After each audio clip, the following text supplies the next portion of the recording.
ಎಲ್ಲರಿಗೂ ನಮಸ್ಕಾರ. ಈ ವಿಡಿಯೋದಲ್ಲಿ ಚೂಡಿದಾರ್ ಟಾಪ್ನ ಯಾವ ರೀತಿ ಕಟ್ ಮಾಡೋದು ಮತ್ತು ಸ್ಟಿಚ್ ಮಾಡೋದನ್ನ ಹೇಳ್ಕೊಡ್ತಾ ಇದ್ದೀನಿ. ಪಾರ್ಟ್ 1 ವಿಡಿಯೋದಲ್ಲಿ ಟಾಪ್ನ ಯಾವ ರೀತಿ ಕಟ್ ಮಾಡಬೇಕು ಮತ್ತು ಪಾರ್ಟ್ 2 ವಿಡಿಯೋದಲ್ಲಿ ಚೂಡಿದಾರ್ ಟಾಪ್ನ ಯಾವ ರೀತಿ ಸ್ಟಿಚ್ ಮಾಡಬೇಕು ಅನ್ನೋದನ್ನು ಹೇಳ್ಕೊಡ್ತಾ ಇದ್ದೀನಿ. ಹಾಗಾದರೆ ಈ ವಿಡಿಯೋದಲ್ಲಿ ಯಾವ ರೀತಿ ಕಟ್ ಮಾಡಬೇಕು ಅನ್ನೋದನ್ನು ನೋಡೋಣ ಬನ್ನಿ.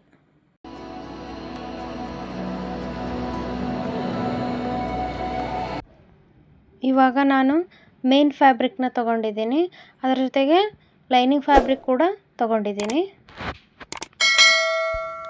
ಟೋಟಲ್ ಲೆಂತ್ ಬಂದುಬಿಟ್ಟು 36 ಇಂಚಿದೆ. 36 ಇಂಚಿದೆ, ಅದಕ್ಕೆ 2 ಇಂಚ್ ಎಕ್ಸ್ಟ್ರಾ ತೊಗೋಬೇಕು. ಒಟ್ಟು ಇವಾಗ 38 ಇಂಚು ತೊಗೊಳ್ತಾ ಇದ್ದೀನಿ.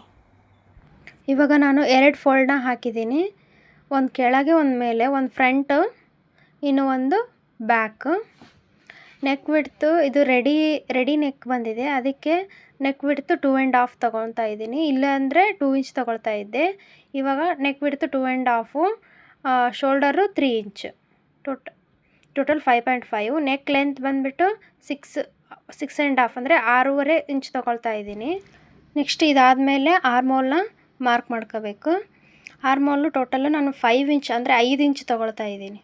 5 ಇಂಚ್ ಆರ್ಮೋಲ್ನ ತೊಗೊಳ್ತಾ ಇದ್ದೀನಿ. ಸ್ಟ್ರೈಟಾಗಿ 5 ಇಂಚಿಗೆ ಒಂದು ಮಾರ್ಕ್ ಮಾಡ್ಕೋಬೇಕು. ಇವಾಗ ಆರ್ಮೋಲ್ ಹತ್ರ 1 ಇಂಚಿಗೆ ಒಂದು ಮಾರ್ಕ್ ಮಾಡ್ಕೋಬೇಕು. 1.5 ಅಂದರೆ 1.5 ಒಂದು ಮಾರ್ಕ್ ಮಾಡ್ಕೋಬೇಕು. ಯಾಕಂದರೆ ಬ್ಯಾಕ್ ಪಾರ್ಟು ಮತ್ತು ಫ್ರಂಟ್ ಪಾರ್ಟು ಎರಡೂ ಒಂದೇ ಸತಿ ಕಟ್ ಮಾಡ್ತಾ ಇದ್ದೀವಲ್ಲ, ಅದಕ್ಕೆ 1 ಇಂಚಿಗೆ ಒಂದು ಸತಿ ಮಾರ್ಕ್ ಮಾಡಬೇಕು, 1.5 ಇಂಚಿಗೆ ಒಂದು ಮಾರ್ಕ್ ಮಾಡಬೇಕು.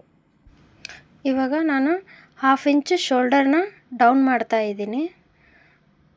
ಶೋಲ್ಡರ್ನ ಡೌನ್ ಮಾಡಿ ನೀಟಾಗಿ ಅಲ್ಲೇ ಒಂದು ಲೈನ್ ಹಾಕಬೇಕು.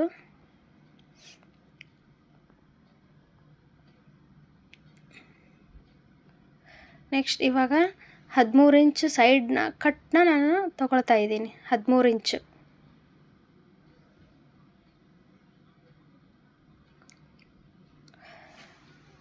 ಇವಾಗ ಚೆಸ್ಟ್ ಬಂದುಬಿಟ್ಟು ಟೋಟಲ್ಲು 36 ಇಂಚಿದೆ, ಅದರ 4ನೇ ಭಾಗ 9 ಇಂಚ್ ಆಗ್ತೈತೆ. 9 ಇಂಚ್ ತೊಗೊಳ್ಬೇಕು. 9 ಇಂಚಿನ ಚೆಸ್ಟ್ ತೊಗೋಬೇಕು. ನೆಕ್ಸ್ಟು ಸೈಡ್ ಕಟ್ನ 2 ಭಾಗ ಮಾಡಿ ಆ ಟೇಪ್ನ ಆ ಥರ ನೀಟಾಗಿ ಫೋಲ್ಡ್ ಮಾಡಬೇಕು. ಫೋಲ್ಡ್ ಮಾಡಿ ಅದೆಲ್ಲಿ ಫೋಲ್ಡ್ ಆಗುತ್ತೆ ಅಲ್ಲಿ ಒಂದು ಮಾರ್ಕ್ ಮಾಡಿ. ಇವಾಗ ವೇಸ್ಟ್ ರೌಂಡು ಟೋಟಲ್ಲು 32 ಇಂಚ್ ಅಂದರೆ 32 ಇಂಚಿದೆ, ಅದರ 4ನೇ ಭಾಗ 8 ಇಂಚ್ ಆಗುತ್ತೆ. 8 ಇಂಚ್ ತೊಗೊಳ್ಬೇಕು. ಇವಾಗ ಹಿಪ್ ರೌಂಡು 36 ಇಂಚಿದೆ, ಅದರ 4ನೇ ಭಾಗ ಕೂಡ 9 ಇಂಚ್ ಆಗುತ್ತೆ. 9 ಇಂಚ್ ತೊಗೊಳ್ಬೇಕು. 9 ಇಂಚಿಗೆ ಒಂದು ನೀಟಾಗಿ ಮಾರ್ಕ್ ಮಾಡಿ. ಇವಾಗ ನಾನು ಎಕ್ಸ್ಟ್ರಾ ಬಟ್ಟೆಗಂತ 1.5 ಇಂಚು ತೊಗೊಳ್ತಾ ಇದ್ದೀನಿ. ಎಲ್ಲ ಕಡೆ 1.5 ಇಂಚ್ ತೊಗೊಳ್ಳಿ. ಹಿಪ್ ರೌಂಡ್ ಹತ್ರ ಮಾತ್ರ 1 ಇಂಚ್ ತೊಗೊಳ್ಳಿ, ಯಾಕಂದರೆ ಅಲ್ಲಿ ಫೋಲ್ಡ್ ಮಾಡಬೇಕಲ್ಲ, ಅಲ್ಲಷ್ಟೇ 1 ಇಂಚ್ ಮಾತ್ರ ತೊಗೊಳ್ಳಿ. ಇವಾಗ ಒಂದು ಸ್ಕೇಲ್ ಇಟ್ಟು ನೀಟಾಗಿ ಎಲ್ಲ ಲೈನ್ನ ಜಾಯಿನ್ ಮಾಡಿ.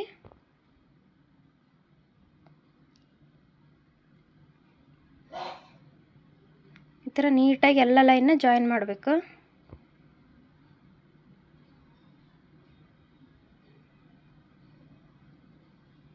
ಇವಾಗ ಹಿಪ್ ರೌಂಡ್ ಹತ್ರ ಎಲ್ಲ ಟೋಟಲ್ ರೌಂಡು ಪ್ಲಸ್ ಲೂಸ್ ಎಷ್ಟು ಬಂದಿರುತ್ತೆ ಅಷ್ಟನ್ನು ನಾವು 10.5 ಬಂದಿದೆ, ಅಷ್ಟನ್ನು ನಾವು ನೀಟಾಗಿ ಕೆಳಗಿನವರೆಗೂ ಮಾರ್ಕ್ ಮಾಡಬೇಕು.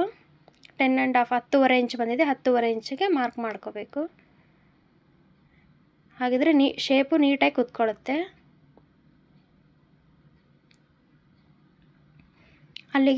ಅಲ್ಲಿಗೆ ಕಟ್ ಮಾಡಿಬಿಡಿ.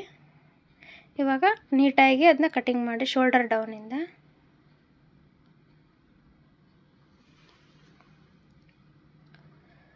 ಇಲ್ಲಿ ಫಸ್ಟು 1.5 ಇಂಚಿಗೆ ಕಟ್ ಮಾಡಿದೆ ಅಲ್ವಾ, ಅಲ್ಲಿಂದ ಅಲ್ಲಿಗೆ ಕಟ್ ಮಾಡಿ, ಆಮೇಲೆ 1 ಇಂಚಿಗೆ ಕಟ್ ಮಾಡಿದೆ ಅಲ್ಲ ಅಲ್ಲಿಗೆ ಕಟ್ ಮಾಡಬೇಕು. ಇವಾಗ ನೀಟಾಗಿ ಎಲ್ಲೆಲ್ಲಿ ಮಾರ್ಕ್ ಮಾಡಿದ್ದೀವಿ ಅಲ್ಲಲ್ಲಿ ಕಟ್ ಮಾಡ್ತಾ ಇದ್ದೀನಿ. ಕೆಳಗಡೆ ಬಟ್ಟೆ ಫೋಲ್ಡ್ ಆಗಿರುತ್ತೆ, ನೋಡಿ ಕಟ್ ಮಾಡಬೇಕು. ಇನ್ನೂ ನನ್ನ ಚಾನಲ್ನ ಯಾರು ಸಬ್ಸ್ಕ್ರೈಬ್ ಮಾಡಿಲ್ಲ ಬೇಗ ಸಬ್ಸ್ಕ್ರೈಬ್ ಮಾಡ್ಕೊಳ್ಳಿ. ನೆಕ್ಸ್ಟ್ ಎಲ್ಲ ತರಹದ ಸ್ಟಿಚಿಂಗ್ ವಿಡಿಯೋಗಳನ್ನು ಅಪ್ಲೋಡ್ ಮಾಡ್ತಾ ಇರ್ತೀನಿ.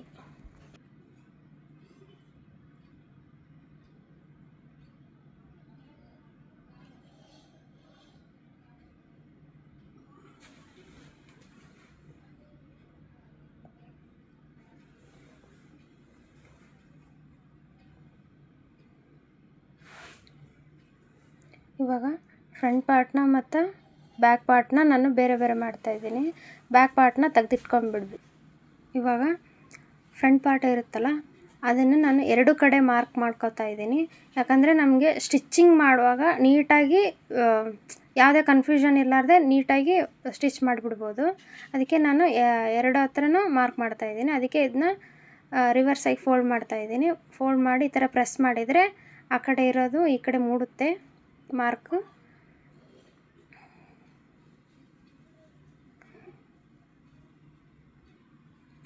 ಇವಾಗ ಅದ್ರ ಮೇಲೆ ಮಾರ್ಕ್ ಬಿದ್ದಿರುತ್ತಲ್ಲ ಅದ್ರ ಮೇಲೆ ನೀಟಾಗಿ ಒಂದು ಮಾರ್ಕ್ ಮಾಡಿ ಪೆನ್.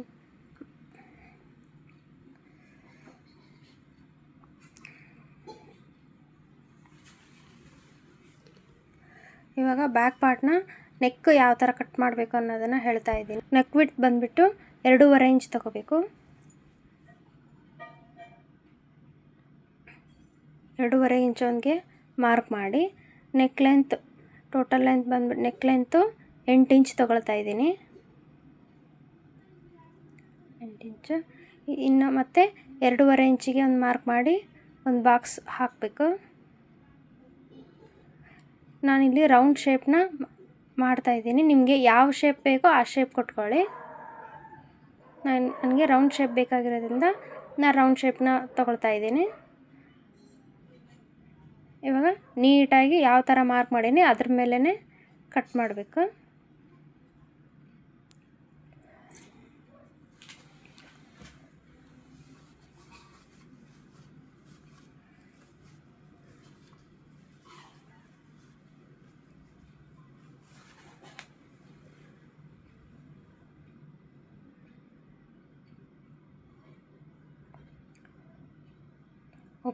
ಓಪನ್ ಮಾಡಿದರೆ ರೌಂಡು ಈ ಥರ ಬಂದಿದೆ.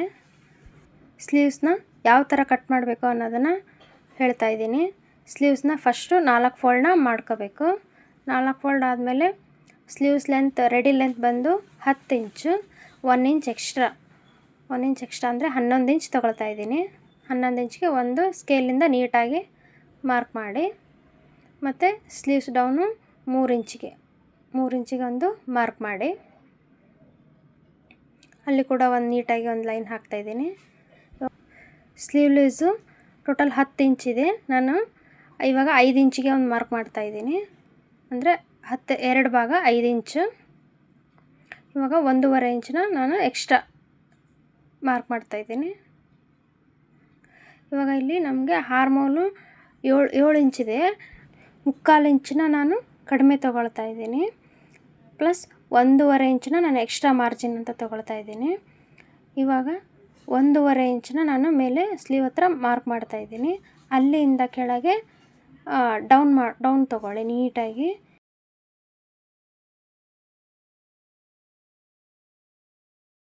ನಿಮಗೆ ಅಳತೆ ಮಾಡಿ ನೋಡಿ. ಅಳತೆ ಮಾಡಿ ನೋಡಿದಾಗ 7 ಇಂಚ್ ಬರಲಿಲ್ಲ ಅಂದರೆ ಮತ್ತೆ ಸ್ವಲ್ಪ ಕಡಿಮೆ ತೊಗೊಳ್ಳಿ. ನನಗಿವಾಗ ಕರೆಕ್ಟು ಬರ್ತಾಯಿದೆ 7 ಇಂಚು ಬರ್ತಾಯಿದೆ. ಈ ಥರ ಮಾರ್ಕ್ ಮಾಡಾದಮೇಲೆ ಸ್ಕೇಲಿಂದ ಲೈನ್ನ ಜಾಯಿನ್ ಮಾಡ್ತಾಯಿದ್ದೀನಿ. ಮಾಡಾದಮೇಲೆ ಸ್ಲೀವ್ನ ಕಟ್ಟಿಂಗ್ ಮಾಡಿದ್ದೀನಿ.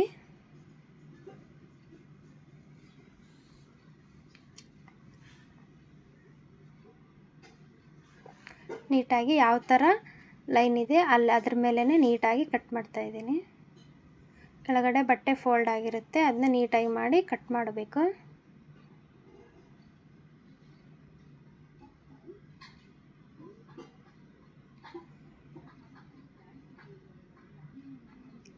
ಈ ವಿಡಿಯೋ ಬಿಗಿನರ್ಸ್ ಇದ್ದರೆ ಹೆಲ್ಪ್ ಆಗುತ್ತೆ.